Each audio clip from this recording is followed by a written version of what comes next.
للہ الاول والآخر الباطن والظاہر وللعافین غافر وللمذنبین ساتر والصلاة والسلام علی مصباح الدجى وعلم الہدى الرسول المسدد المصطفى الامجد المحمود الاحمد ابی القاسم محمد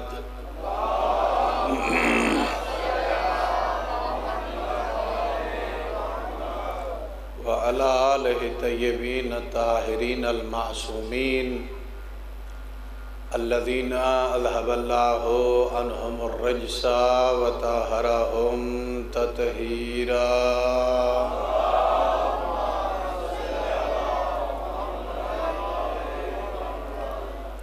ورحمۃ اللہ علی شیعتہم ومحبیہم وموالیہم ولعنۃ اللہ علی اعدائہم ومنکر فضائلہم وغاصب حقوقہم اجمعین اما بعد فقد قال اللہ عز وجل فی محکم کتابہ المبین وہو اصدق القائلین بسم اللہ الرحمن الرحیم انما ولیکم اللہ ورسولہ والذین آمنوا الذین یقیمون الصلاة ویؤتون الزکاة وهم راکعون صلوات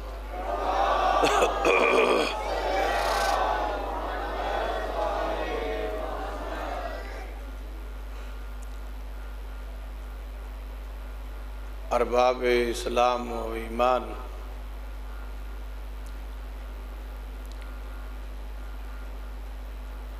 1445 ہجری کا یہ محرم الحرام، جس کی آج پہلی مجلس سے مخاطب ہوں،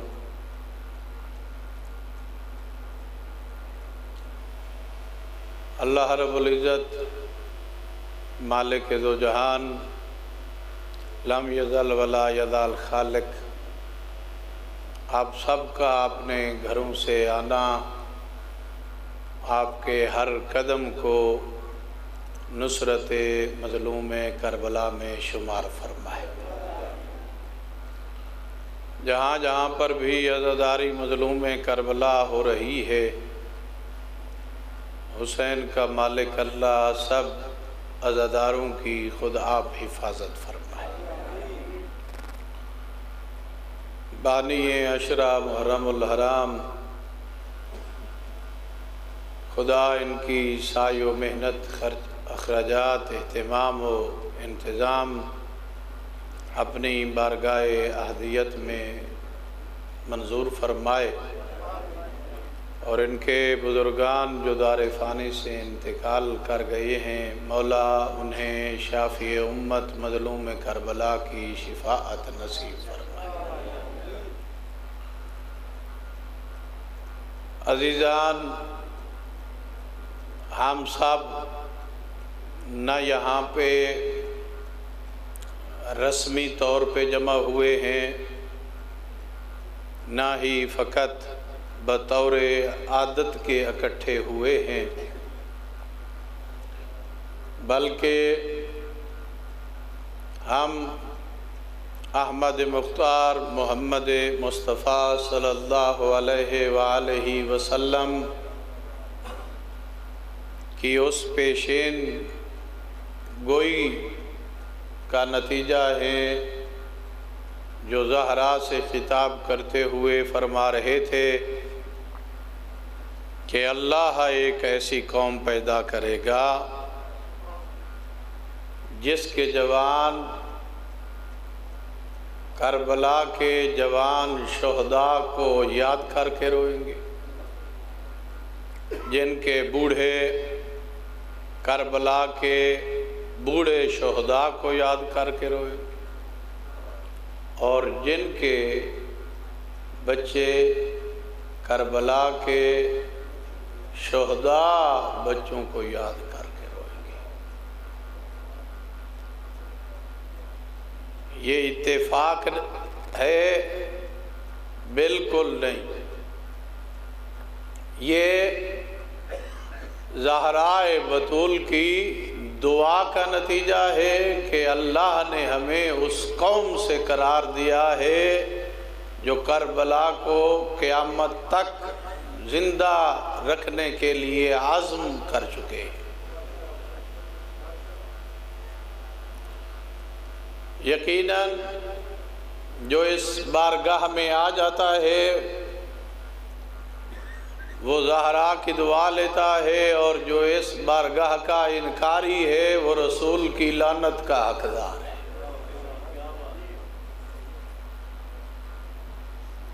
اور یہ میں بطور محاورہ جملہ نہیں کہہ رہا، یہ ایک حقیقت ہے اور مسلم حقیقت ہے،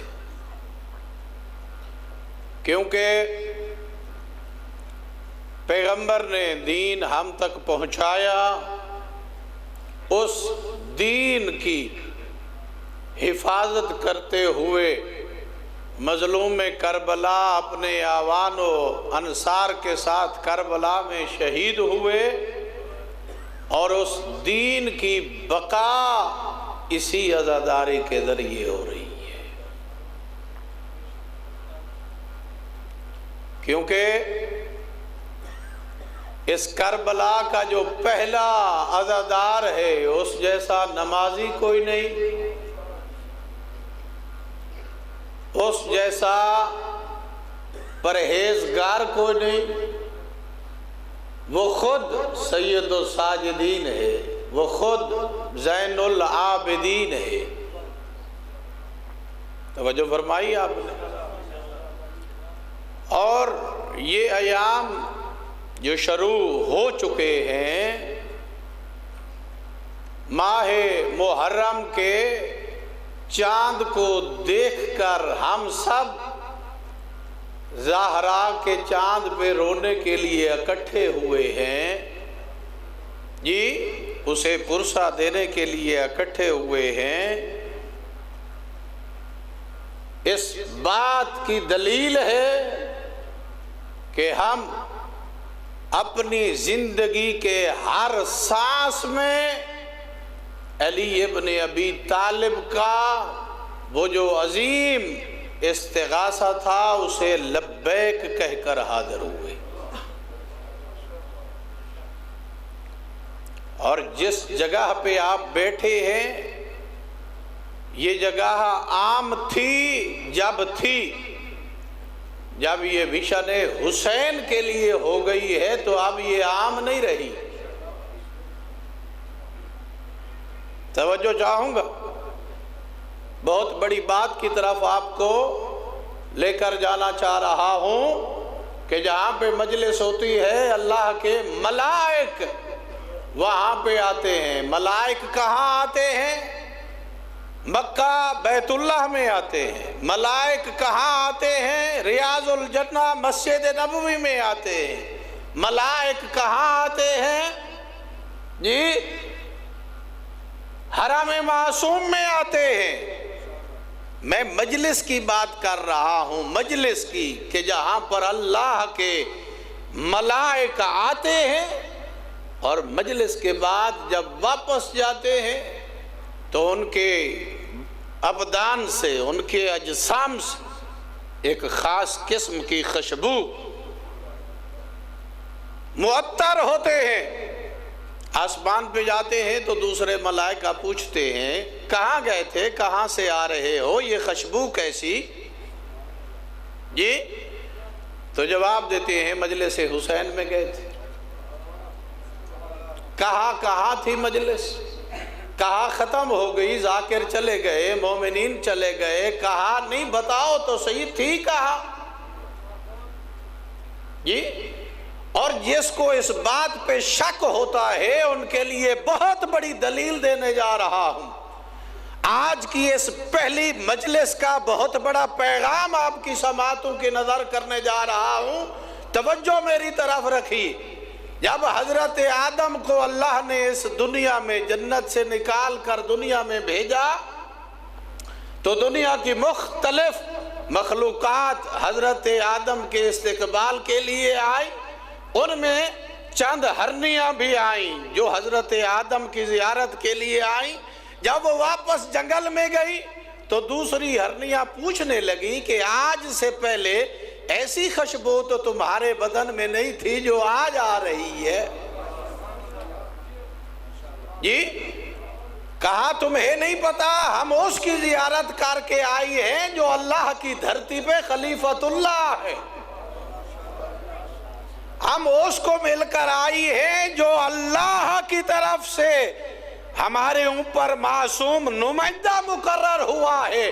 میں کہتا ہوں اگر جانور بھی نبی کی زیارت کو آ جائے تو ان میں خوشبو آ جاتی ہے، مجلس حسین میں تو 14 تشریف لاتے۔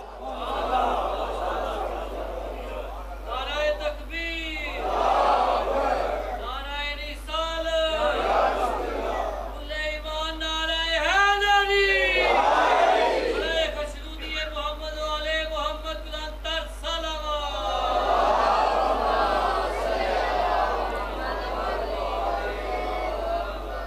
توجہ فرمائیے آپ نے؟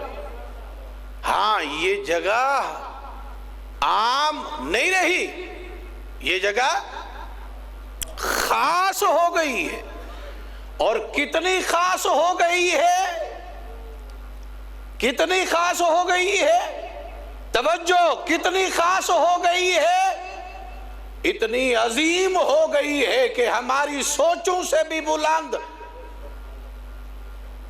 بیت اللہ خانہ خدا کو ابراہیم نے بنایا تھا، مگر یہ لائق سجدہ نہیں تھا۔ لائق سجدہ کب ہوا؟ جب علی ابن ابی طالب آئے اس میں اور 3 دن تک رہے، 3 دن تک رہے۔ یہاں پر علی آئے اور 3 دن رہے، وہ تو لائق سجدہ بن جاتی ہے، اور وہ مومن کا دل جس کی سانس سانس میں علی بستا ہے۔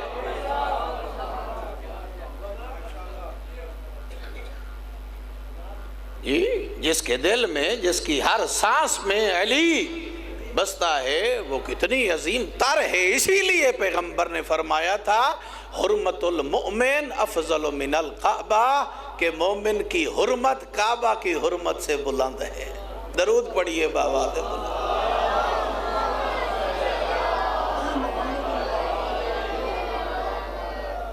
کیا بات ہو رہی تھی ہماری؟ یہ جگہ جہاں پہ مجلس ہو، وہ امام بارگاہ جہاں بھی ہو، جہاں پہ مجلس ہو، وہ عام جگہ نہیں رہتی۔ اور تاریخ کی کتابیں آپ اٹھا کر دیکھ لیجئے، مقاتل کی کتابیں آپ اٹھا کر دیکھ لیجئے کہ بیت اللہ جس مٹی سے ابراہیم بنا رہے تھے، جب وہ مٹی بچ گئی تو اللہ نے جبرائیل کو حکم دیا کہ اس مٹی کو روح زمین میں بکھیر دو۔ جہاں جہاں پر بھی بیت اللہ کی بچی ہوئی مٹی گری، وہاں پر اللہ نے اپنا گھر مسجد بنوا دی۔ جی اور جہاں پر بھی کربلا کی خون آلود مٹی گئی، وہاں پہ امام بارگاہ بنا۔ اب سوال جو عموماً ہوتا ہے، جو کہ نادانی کی بنیاد پر ہوتا ہے، علم و فضل کی بنیاد پر نہیں ہوتا، نادانی کی بنیاد پہ ہوتا ہے، مسجد افضل ہے یا امام بارگاہ؟ بابا کیا ہو گیا ہے تمہیں؟ امام بارگاہ میں ذہن بنائے جاتے ہیں، مسجد میں ذہن جھکائے جاتے ہیں۔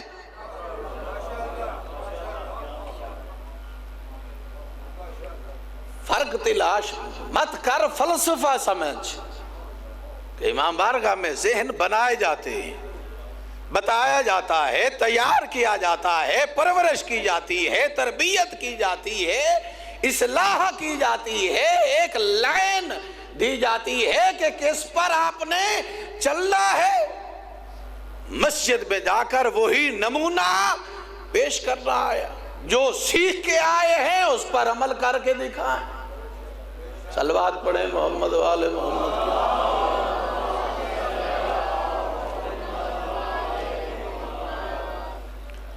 تو اس لحاظ سے ہمیں یہ دیکھنا ہوگا کہ جس مشن کو لے کے ہم چل رہے ہیں یہ مشن کتنی عظیم ہے، اور اس مشن میں گزارا ہوا ایک لمحہ کتنا عظیم ہے۔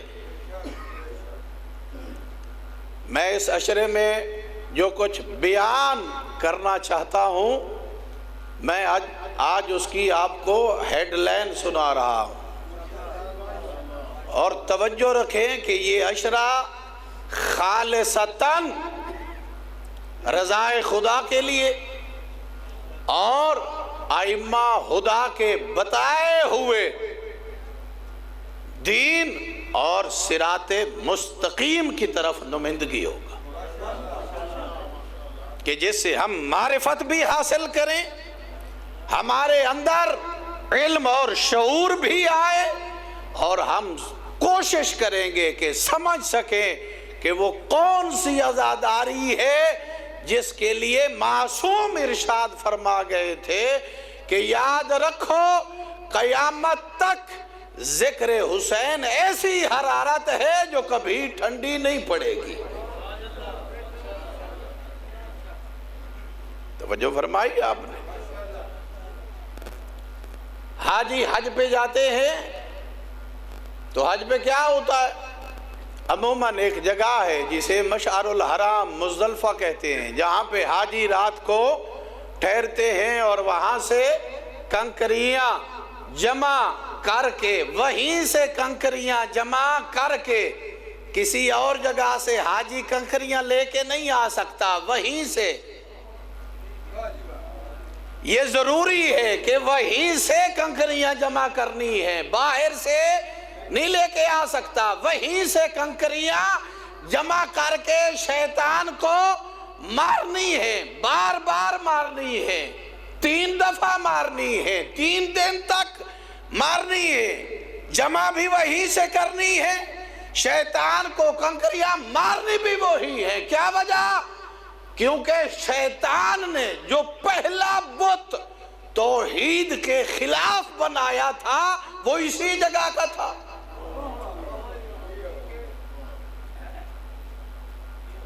تو اللہ نے کیا کیا؟ اللہ نے فرمایا کہ بدبخت، تو نے جس جگہ سے اکٹھی کر کے مٹی میرے خلاف تو نے بت بنایا ہے، توحید کے مقابلے دشمن کو کھڑا کیا ہے، اگر صاحبان توحید قیامت تک اسی جگہ سے پتھر اٹھا کے تجھے نہ مارے تو میں بھی پھر رب ذوالجلال نہیں۔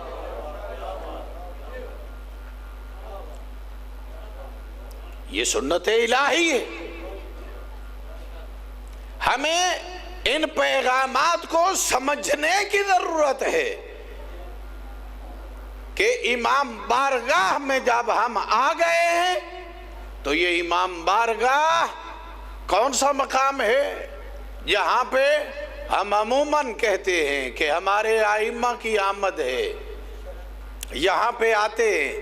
اگر یہ سچ ہے اور عقیدہ ہے اور ایمان کا حصہ ہے تو یقین جانیے امام بارگاہ میں داخل ہونا توبہ کے بغیر بڑا مشکل ہے۔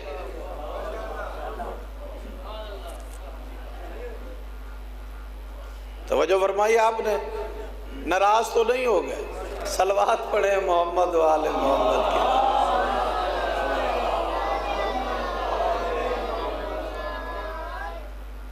عزیزان، یہ ماہ محرم جسے ہم پورے زور و شور سے مناتے ہیں اور دلی جذبے کے ساتھ مناتے ہیں، یہ محرم ہمیں پیغام دے رہا ہے کہ محرم کا نام ہے ترک گناہ، محرم کا نام ہے انقلاب، محرم کا نام ہے حیا، محرم کا نام ہے ایمان و تقدس، محرم کا نام ہے صاحب حجاب ہونا۔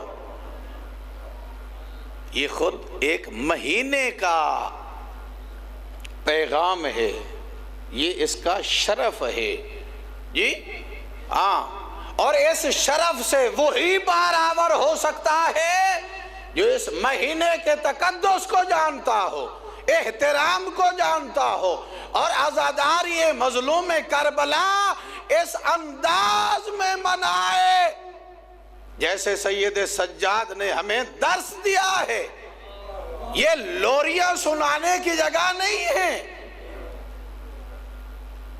ہاں یہ ایک رسم اور عادی لحاظ سے نہیں ہے۔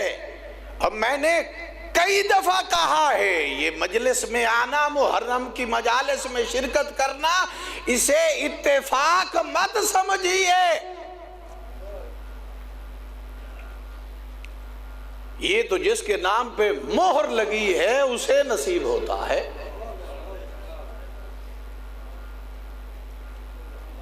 اور جتنا ہم شکر کریں اللہ رب العزت کا اتنا کم ہے کہ اس نے ہمیں مفت میں بخشش کا ایسا ذریعہ دے دیا ہے جو ہماری دسترس میں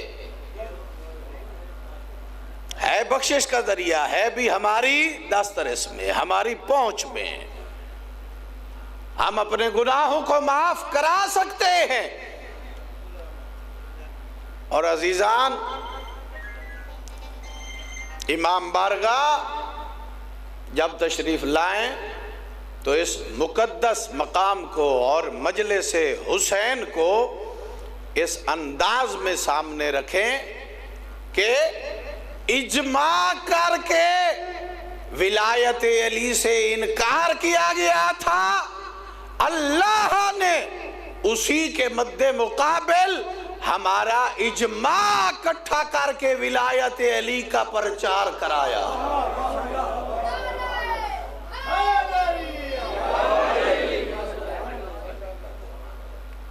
اور اسی لیے ارشاد فرمایا ہے کہ وہ مجلس جس میں ولایت علی بیان ہو جی ہاں وہ تمام عبادتوں سے افضل ہے، اور جہاں پہ علی کی مخالفت ہو وہ مجلس شیطان ہے۔ اسی صلوات پڑھے محمد والے محمد کی ذات۔ اسی لیے پیغمبر نے ارشاد فرمایا زینوا مجالسکم بذکر علی ابن ابی طالب، اپنی مجالس کو میرے بھائی علی کے ذکر کے ساتھ زینت دو، لأن ذکرہ ذکری، کیونکہ اس کا ذکر میرا ذکر ہے، وذکری ذکر اللہ، میرا ذکر اللہ کا ذکر ہے، وذکر اللہ عبادہ، اور اللہ کا ذکر کرنا عبادت ہے۔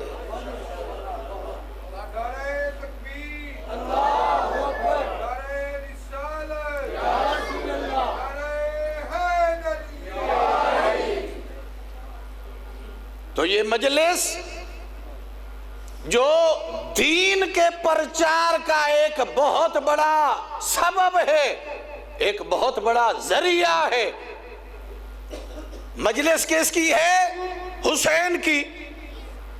بات کیا ہو رہی ہے؟ نماز کی۔ مجلس کس کی ہے؟ حسین کی۔ بات کس کی ہو رہی ہے؟ روزہ کی۔ مجلس کس کی ہے؟ حسین کی۔ بات کس کی ہو رہی ہے؟ لا الہ الا اللہ کی۔ مجلس کس کی ہے؟ حسین کی۔ بات کس کی ہو رہی ہے؟ محمد الرسول اللہ کی۔ مجلس حسین کی ہے، مگر اس میں اصول دین بھی بیان ہو رہے ہیں، فروع دین بھی بیان ہو رہے ہیں، یعنی مجلس کا مطلب مجلس ہے حسین کی، مگر حسین کی مجلس کے ذریعے اللہ کا دین پہنچایا جا رہا ہے۔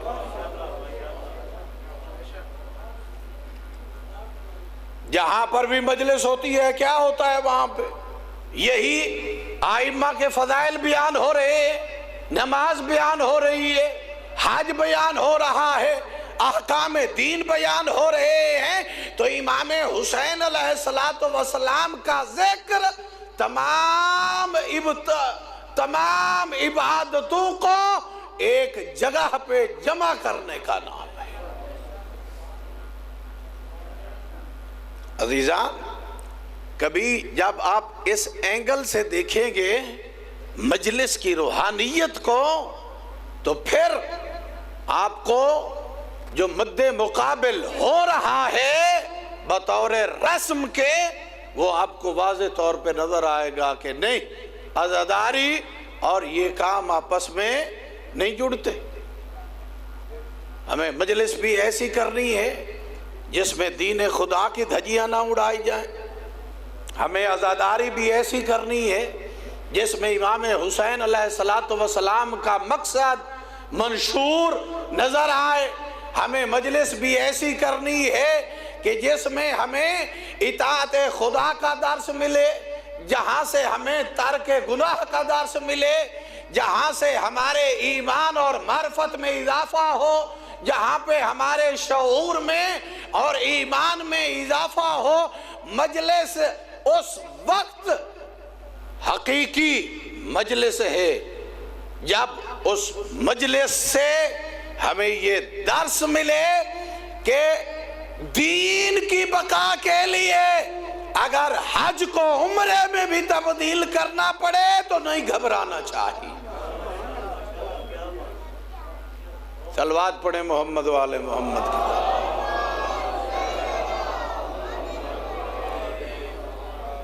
توجہ فرمائی، 3 باتیں آپ تک پہنچ چکی۔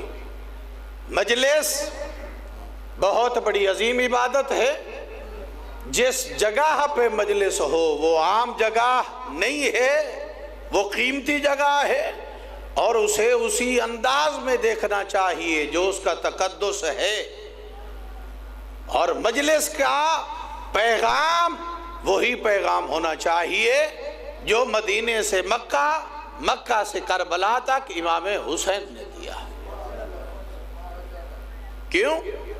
میں عموماً کہا کرتا ہوں کہ اگر مدینے سے لے کر کربلا تک مکمل سفر نامے کو ہم نے دیکھ لیا، اور یہ دیکھ لیا کہ کہاں پر کیا ہوا اور امام حسین نے اس کے رد عمل میں کیا کیا، تو ہمیں ایسا محسوس ہوگا کہ اگر قرآن مجسم ہو جائے تو حسین کی صورت بن جائے گا، اور اگر حسین لفظوں میں آ جائے تو قرآن کی صورت میں ہو جائے۔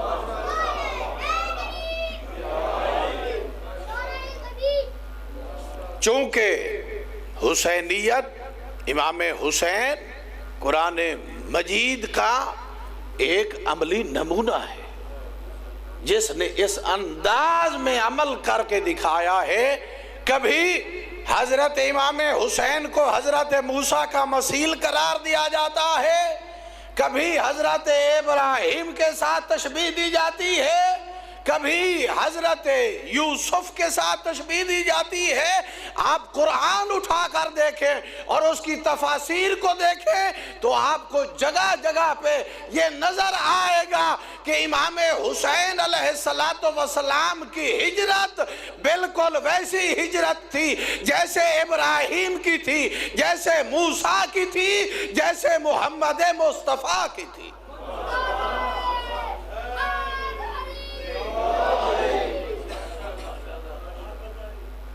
تو عزیزان، اسی لیے اللہ نے، محمد و اہل بیت محمد نے ہماری نجات اور بخشش کے لیے یہ ایک عظیم ذریعہ بنایا کہ جہاں پہ ہم اپنی تربیت بھی کر سکتے ہیں اور اپنے آپ کو راہ نجات پہ بھی لگا سکتے ہیں، اپنی آخرت کو سنوار سکتے ہیں، اپنی آنے والی نوجوان نسل کو اس انداز میں تیار کر سکتے ہیں کہ قیامت تک ہر آنے والی یزیدیت کا ویسے مقابلہ کریں جیسے حسین ابن علی نے کہا۔ نعرہ تکبیر، نعرہ رسالت، نعرہ حیدری۔ توجہ فرمائی آپ نے؟ تو اس ماہ کے تقدس اور اس مجلس کے تقدس اور اس امام بارگاہ کے تقدس کو مد نظر رکھتے ہوئے جب انسان مجلس عزا سنتا ہے تو پھر وہ اس انداز میں نہیں سنتا کہ جو رسمی طور پہ آج کل ہمارے پاس مروج ہو چکا ہے۔ عزیزوں، جو ایک اتنی بڑی یونیورسٹی ہے، جو ایک اتنی بڑی درسگاہ ہے، جو اتنی بڑی تربیت گاہ ہے، ہم نے اسے اس ٹریک پہ لا کے جا کے کھڑا کر دیا ہے کہ آج معاشرے میں لوگ انگلی اٹھانے لگے۔ کیوں؟ کیونکہ ہم نے درس کربلا کو سمجھا نہیں تھا، وگرنہ ہمیں اپنے مجمع میں ان کو نہیں بٹھانا چاہیے تھا کہ جو کسی کی خوشی کے لیے واہ واہ کرتے ہیں، جو کسی کو راضی کرنے کے لیے رو پڑتے ہیں۔ جی وہ آنسو جو خالصتاً مومن کی آنکھ سے نکلتا ہے وہ امام حسین علیہ السلام کے زخموں کے لیے مرہم ہے، اور جو کسی کی شہرت کے لیے، کسی کا نام اونچا کرنے کے لیے، کسی کی بلے بلے کرانے کے لیے نکلتا ہے، وہ امام حسین کے زخم کے لیے مرہم نہیں ہے، وہ تیر کا کام کرتا ہے۔ ہماری آنکھ سے وہ آنسو نکلنا چاہیے جو امام حسین کے زخم کے لیے مرہم بنے، اور جب ایک ایسا آنسو نکلے گا تو پھر اس کی جزا کیا ہے؟ مَن بَقَاءُ أَبْقَاءُ تَبَاقَا وَاجَبَتْ لَهُ الْجَنَّةُ۔ پیغمبر نے فرمایا جو میرے بیٹے حسین کے غم میں روئے، رونے کی شکل بنائے، رونے کا اہتمام کرے، اس پر جنت واجب ہے، اور بروز قیامت ہر آنکھ مضطرب و پریشان ہوگی۔ اِلَّا عَيْنٌ بَقَتْ عَلَى الْحُسَيْنِ، مگر ایک آنکھ ایسی ہے جو قیامت کے خوفناک منظر میں بھی خوش ہوگی۔ وہ کون سی ہے؟ جو امام حسین کے غم میں روتی۔ تو ہمیں اپنی وہ آنکھ بنانی چاہیے جو امام مظلوم کربلا کے غم میں روئے، نہ کہ کسی کا نام بڑا کرنے کے لیے، کسی کا جلسہ اوپر لے جانے کے لیے۔ یہ قابل افسوس بات ہے نا، کسی ذاکر کا، کسی مولوی کا، کسی علامہ کا نام اونچا کرنے کے لیے، کسی بانی کو خوش کرنے کے لیے۔ او بابا، رونا ہی ہے مظلوم کے غم میں تو کم از کم زہرا کو راضی کرنے کے لیے رو، رسول اسلام کو راضی کرنے کے لیے رو، رونا ہی ہے۔ توجہ فرمائی آپ نے؟ تو اس ماہ کے تقدس کو سامنے رکھتے ہوئے مجھے یاد ہے میں نے ایک جملہ کہا تھا، یہ کیا وجہ ہے؟ محرم آتا ہے اور ہم سوز کی حالت میں آ جاتے ہیں، غم کی حالت میں آ جاتے ہیں، افسردگی کی حالت میں آ جاتے ہیں۔ کیا وجہ ہے؟ مدینے کے لوگ بتاتے ہیں ہم سال کے ہر مہینے کا چاند دیکھتے تھے، محرم کا چاند دیکھنے کی ہمیں ضرورت نہیں پڑتی تھی۔ کیوں؟ جب محرم کا چاند چڑھتا تھا تو اہل بیت کے گھروں میں رونے کی آوازیں بلند ہو جایا کرتی تھی۔ جب محرم کا چاند نکلتا تھا تو اہل بیت محمد کے گھر رونے کی آوازیں بلند ہو جاتی تھی۔ ہم سمجھتے تھے کہ محرم کا چاند چڑھ گیا۔ ہاں، یہ محرم کے چاند کے متعلق مجھے یاد ہے پچھلے سال یہی پہ میں نے یہ روایت پڑھی تھی کہ جب محرم کا چاند چڑھتا ہے اگر عزادار ہے مومن ہے تو رونے کے لیے بس یہ ایک روایت کافی ہے. 24 گھنٹے روتا رہے اس روایت کا حق ادا نہیں ہوگا. یہ ایک روایت ہی کافی ہے.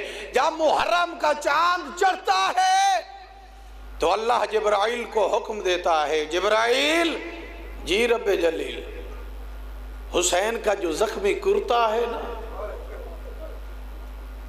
اسے اٹھا لے اور پوری دنیا میں لہرا. جی جب جبرائیل حسین کے زخمی کرتے کو لہراتے ہیں نا تو جہاں جہاں پر مومن ہو اس کا دل خود بخود غمگین ہو جاتا ہے, افسردہ ہو جاتا ہے, خود بخود امام حسین کی یاد تازہ ہو جاتی ہے. آج بھی یہی ہے, آج بھی یہی ہے. 1400 سال گزر گئے آج بھی یہی ہے. کبھی اس انداز سے بھی آپ دیکھا کریں, زیادہ دور نہیں, میں یہ ایک صدی سے بھی کم کی بات ہے جو آپ کو کرنے جا رہا ہوں, اور اگر آپ توجہ فرمائیں تو یقین جانیں گے کہ آپ اس وقت بھی محسوس کریں گے کہ ہم میدان کربلا میں کھڑے ہوئے ہیں. ابھی ایک صدی نہیں گزری اس بات کو کہ ایک بہت بڑے عارف بالزمان یہ نقل کرتے ہیں کہ میں کسی جگہ پہ گھوڑے پہ جا رہا تھا, میرے ساتھ ایک دوسرا بندہ بھی میرا ہم سفر تھا, وہ بھی اپنے گھوڑے پہ تھا. میں مذہب اہل بیت رکھتا تھا, وہ مذہب اہل بیت نہیں رکھتا تھا. ہم آپس میں باتیں کر رہے تھے, باتیں کرتے کرتے ہم غدیر اور فدق پہ جا پہنچے. باتیں کرتے کرتے ہماری گفتگو صفین تک جا پہنچی. اس نے مجھ سے سوال کیا اگر آپ صفین میں ہوتے تو کس کے ساتھ ہوتے؟ اس نے کہا, میں نے سینہ چیڑا کر کے کہا میں علی کے ساتھ ہوتا. تو کس کے ساتھ ہوتا؟ اس نے جواب دیا کہ میں حاکم شام کے ساتھ ہوتا. یہ مومن تھا. اس نے کہا چلے 1400 سال بعد سے ہی آج یہیں پہ تو بھی گھوڑے تے اتر, میں بھی گھوڑے سے اترتا ہوں, سمجھ لیتے ہیں یہ میدان صفین ہے. دونوں کے درمیان تلواروں کا جی ایک دوسرے پر وار حملہ شروع ہوا. جی مومن کے سر پہ تلوار لگی اور بے ساختہ اس کے منہ سے نکلا یا صاحب زمان ادرکنی, حجت خدا میری مدد کیجیے. بس یہ جملہ کہنا تھا کہ ایک لمحے میں دیکھا کہ دوسرے کی گردن سر سے, گردن تن سے جدا ہے. میں نے دیکھا ایک روحانی, میں قدموں پہ گر پڑا, کہا مولا آپ کا احسان, میں نے تو ایک دفعہ آپ کو پکارا, ایک لمحے میں آپ نے میری مدد فرمائی. جی مولا نے فرمایا کہ آج کے بعد اگر کوئی تجھ سے پوچھے کہ یہ زخم کہاں لگا تو اسے کہنا یہ صفین میں لگا ہے, یہ زخم صفین میں لگا. توجہ فرمائی آپ نے. تو عزیزان جب 1400 سال بعد صفین کا زخم لگ سکتا ہے تو کربلا منانے کے لیے جو آیا ہے وہ بھی اس انداز میں آنا چاہیے, اسے بھی اس انداز میں آنا چاہیے کہ آج بھی اگر یزیدیت سر اٹھائے گی تو میں اس کا سر تن سے جدا کر دوں. میں قیام امام حسین کے اہداف کو, منشور کو, مقاصد کو مد نظر رکھ کے آیا ہوا ہوں, اور آج بھی زہرا جہاں پر بھی محرم ہوتا ہے اس کی مہمان ہوتی ہے. عزیزان ہاں یہ کوئی چھوٹا سا معاملہ نہیں ہے, اس کا تعلق روحانیت سے ہے, اس کا تعلق معرفت سے ہے, اس کا تعلق عرفان سے. جو بندہ اپنے آپ کو صاحب ایمان کہتا ہے، بارہا آپ نے سنا ہے کہ ایک مومنہ مائی کا بچہ محرم سے کچھ دن پہلے جی انتقال کر گیا۔ جب محرم کا چاند نظر آیا جی تو اس نے کہا، ارے میری بہنوں، بیٹیوں، میری ماں، آج کے بعد میرے بیٹے کی تعزیت کے لیے میرے گھر نہیں آنا۔ کیوں؟ کیونکہ محرم شروع ہو چکا ہے، میں آج کے بعد بس پرسادار ہوں تو علی اکبر کی، میں پرسادار ہوں تو حسین ابن علی کی۔ عزیزو، جب 11 محرم کو یہ آئی ہے اپنے بیٹے کی قبر پہ تو اس نے دیکھا کہ ایک برقع پوش خاتون اس کی بیٹے کی قبر پہ بیٹھ کے رو رہی تھی۔ آئی قریب آ کے کہنے لگی، اے کنیز خدا تم کون ہو اور یہ تو میرے بیٹے کی قبر ہے جی؟ تو کیا جواب ملا ہے؟ فرمایا بنت پیغمبر نے، رو کر فرمایا بنت پیغمبر نے، اے کنیز خدا تو نے 10 دن اپنے بیٹے کو بھلا کے میرے بیٹے پہ آنسو بہائے ہیں نا۔ ہم اہل بیت رسول کسی کا احسان نہیں رکھتے، تو میرے بیٹے کو روتی رہے، میں تیرے بیٹے کو روتی رہے۔ عزیزان، اسی کے ساتھ ملتی جلتی ایک روایت ہے، کوفے کی ایک رہنے والی تھی جو امام حسین علیہ السلام کے غم میں مجلس منایا کرتی تھی۔ ایک دفعہ اس کی کنیز نہیں تھی تو اس نے پروگرام معطل کیا، تو تاریخ میں ایسا لکھا ہے کہ جناب زہرا اس کے دروازے پر گئی اور کہا کہ تو مجلس کیوں نہیں کرا رہی؟ کہا بس اہتمام نہیں ہے، کام کرنے والی نہیں تھی۔ تو زہرا نے رو کر کہا، اگر وہ سارے کام میں کر دوں پھر تو مجلس کرائے گی۔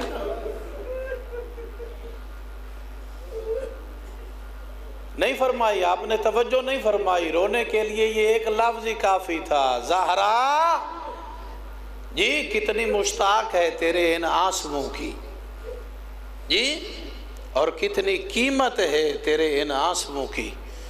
کہا وہ جو تیرے کام کرنے والی جتنے کام کرتی تھی، اگر وہ سارے کام میں کر دوں پھر تو مجلس کرائے گی نا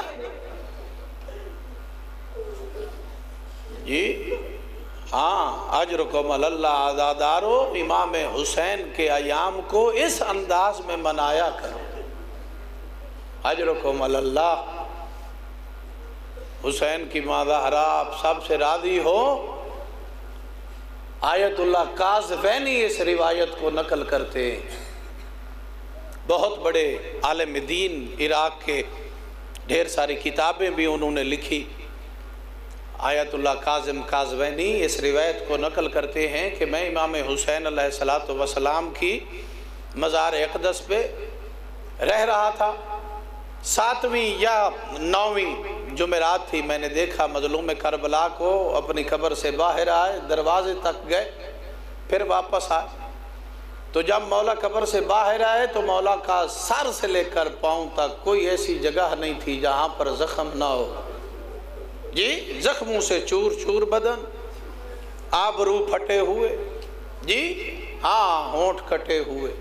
امام حسین دروازے تک گئے ہیں، پھر واپس آئے، اسی طرح دوبارہ گئے ہیں، پھر تیسری بار گئے ہیں، جب واپس آئے تو پورے بدن میں کوئی زخم نہیں تھا، بس سینے پہ 2 زخم تھے امام حسین کے۔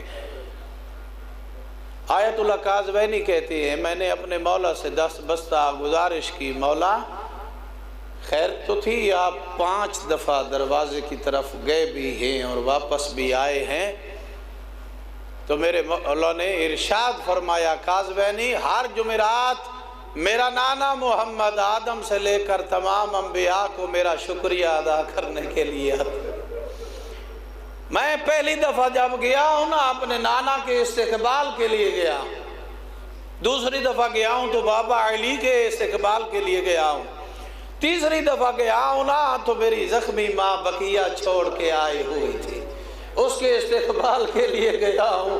کہا مولا یہ تیسری دفعہ جب واپس آئے تو زخم نہیں تھے آپ کے بدن اطہر پر۔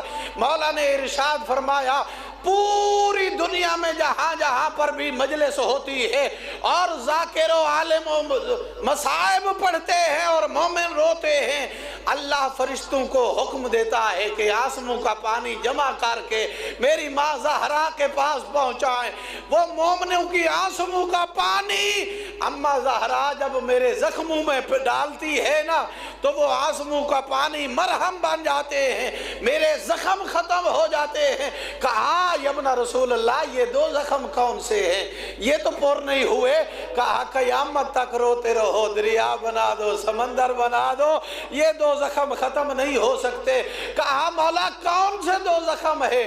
رو کر کہا ایک اکبر کی جوانی کا زخم ہے،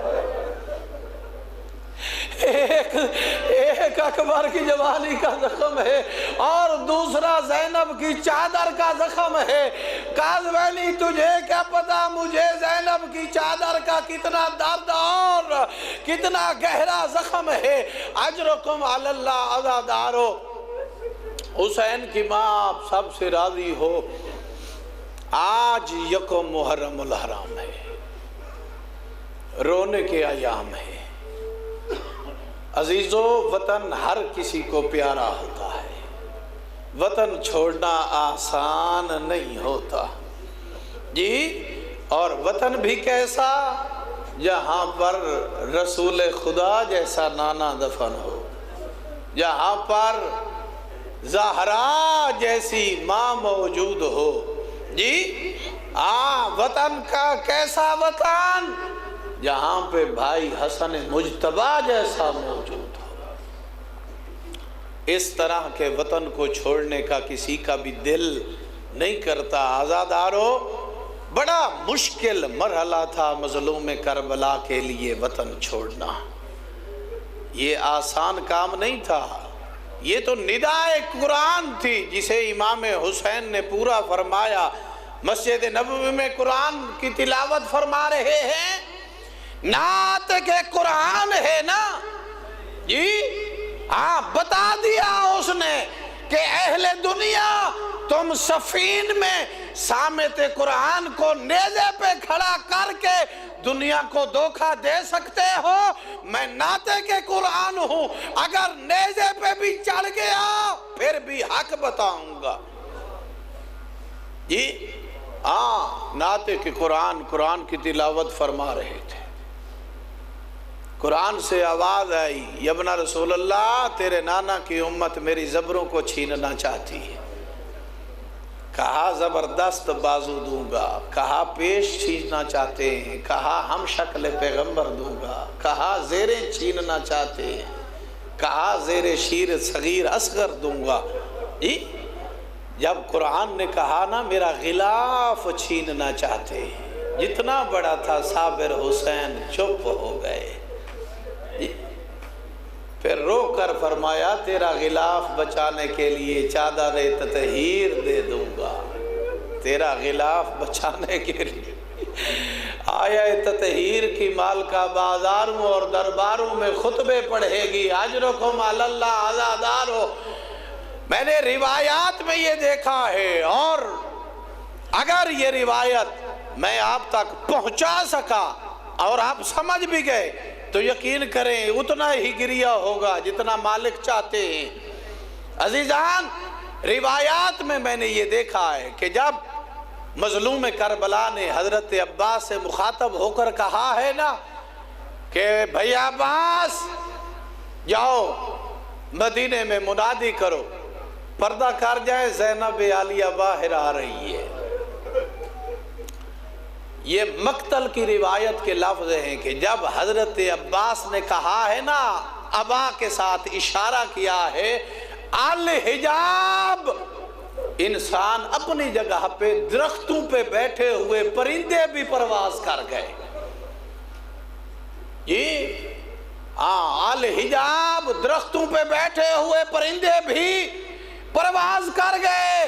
کتنا بلند عظیم منادی تھی حضرت عباس کی، اور کتنی رعب اللہ نے دیا ہوا تھا اس زبان کو جو لہجہ علی میں گفتگو فرماتے تھے۔ پرندے بھی درختوں سے پرواز کر گئے۔ جب زینب عالیہ آنے لگی تو پیغمبر کے ایک صحابی ہیں، آنکھوں سے نابینا ہیں، کانوں سے بھی بہرے، اپنی بیوی کو دیکھ کر کہتے ہیں میں مدینے میں رونے کی آوازیں سن رہا۔ کہا عبداللہ تجھے تو بادل کے گرجنے کی بھی آواز نہیں آتی، رونے کی آواز کیسے؟ کہا ایسا محسوس ہو رہا ہے کہ مدینے کی زمین کانپ رہی ہے۔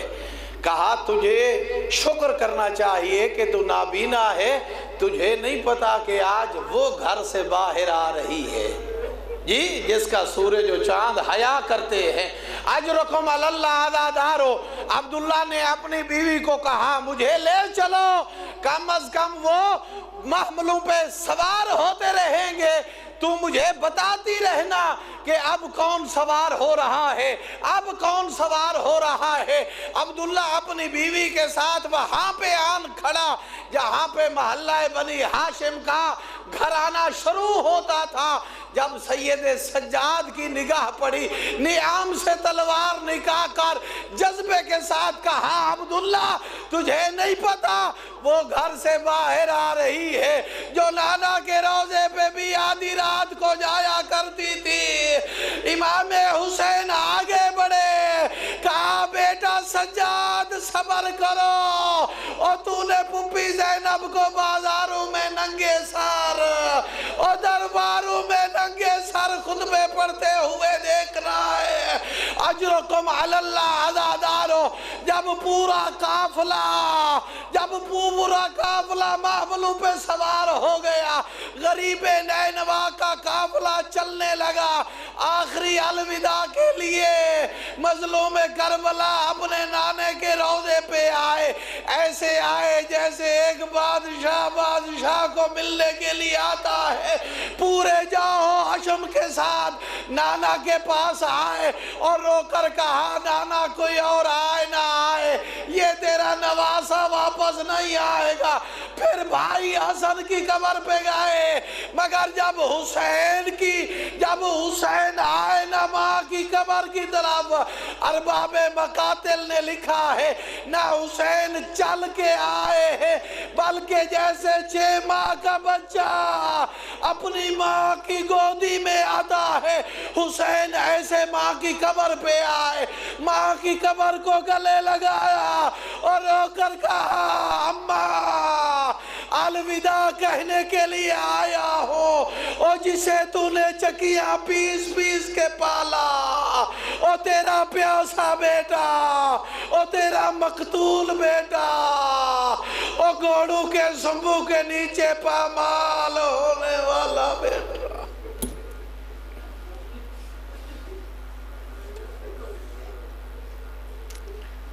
وَسَيَعْلَمُ الَّذِينَ ظَلَمُوا أَيَّ مُنْقَلِبٍ يَنْقَلِبُونَ۔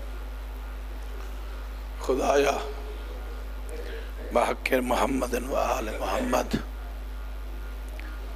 ہمارے اس قلیل سے پرسہ کو منظور و مقبول فرما۔ خدایا بحق محمد و آل محمد ہم سب کو بروز قیامت مولا حسین کے عزاداران ماتمداران میں شمار فرما۔ خداوندہ تجھے اپنی عزت و جلال کا واسطہ ہم سب کو مولا مظلوم کربلا کی شفاعت سے سرفراز فرما۔ خداوندہ علی رضا جعفری صاحب اور ان کی اہلیہ اور ان کے باقی عیال ان سب کی توفیقات میں اضافہ فرما، ان کو رزق حلال سے مالا مال فرما۔ خداوندہ تجھے اپنی عزت و جلالت کا واسطہ اس مجلس اعزاء میں جتنے مومنین و مومنات نے اپنے دل میں جو حوائج ہیں، آرزوئے ہیں، مقاصد ہیں، تمنائیں ہیں، دل میں رکھ کے بیٹھے ہیں، مظلوم کربلا کی اس مظلومیت کا واسطہ سب کی حاجتوں کو پورا فرما، تمناؤں کو پورا فرما، نیک خواہشات کو پورا فرما۔ خداوندہ جو تنگ دست ہیں تنگ دستی دور فرما، جو بے روزگار ہیں روزگار مہیا فرما، جو بیمار ہیں شفائے کاملہ و عاجلہ عطا فرما، جو بے اولاد ہیں اولاد نرینہ عطا فرما۔ ہم سب کو سوائے اپنے کسی کا محتاج نہ فرما، ہم سب کو حج و زیارات کی سعادت نصیب فرما، ہم سب کا خاتمہ بالایمان فرما، ہم سب کو امام زمانہ کے اعوان و انصار میں شمار فرما۔ خدایا حضرت حجت ولی زمانہ کے ظہور میں تعجیل فرما، گستاخ امام زمانہ کو وصل جہنم فرما، بحق محمد و آلہ الطاہرین، اللہم صلی علی محمد و آل محمد۔ مومنین، ایک اعلان توجہ سے سماعت فرمائیں۔ آج چونکہ پہلا دن تھا اور آپ کو پتہ ہے